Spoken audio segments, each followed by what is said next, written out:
मागील काही दिवसापासून एक चर्चेत असलेली योजना ती म्हणजे मनरेगा योजना. आणि मनरेगा योजनेचं आता नाव बदलून त्या जागी एक नवीन योजना आपण आणलेली आहे, ती म्हणजे जी रामजी योजना, जिला आपण म्हणजे जिला आता राष्ट्रपतीने मंजुरी दिलेली आहे. मग लक्षात घ्या, जी रामजी विधेयकाला राष्ट्रपतीची नुकतीच मंजुरी भेटलेली आहे. मग ह्या जी रामजी योजनेचं पूर्ण नाव काय पहा, व्हीबी जी रामजी म्हणजे काय, विकसित भारत गॅरंटी फॉर रोजगार अँड आजीविका मिशन ग्रामीण बिल 2025. मग लक्षात घ्या, या वर्षी या मनरेगाचं नाव बदलून आपण त्याचं नाव काय केलं, आता जी रामजी योजना केलेलं आहे. मग लोकसभेने याला मंजुरी दिली 18 डिसेंबर 2025 ला, राज्यसभेत मंजूर झाला 19 डिसेंबर 2025 ला, आणि राष्ट्रपतीने मंजूर केलं 21 डिसेंबर 2025 ला. आणि 2005च्या मनरेगाची ही जागा घेणार आहे योजना.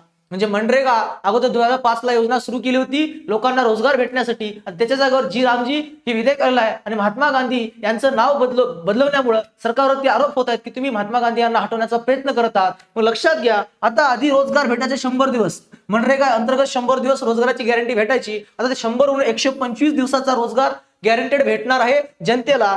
हे विधेयक कोणी मांडलं, तर कृषी मंत्री, देशाचे कृषी मंत्री शिवराज सिंग चौहान यांनी हे जी रामजी विधेयक मांडलं आणि त्याला राष्ट्रपतीने मंजूर दिली, आणि त्याचं आता कायद्यामध्ये रूपांतर झालेलं आहे. म्हणजे यावर परीक्षेला 100% प्रश्न येणार, मनरेगा विषय आणि जी रामजी विधेयकाविषयी. म्हणून दोन्ही माहिती व्यवस्थित लक्षात घ्या. अशाच प्रकारे चालू घडामोडीच्या अजून नवीन माहितीसाठी नवीन असता तर सबस्क्राईब करून ठेवा. तोपर्यंत धन्यवाद.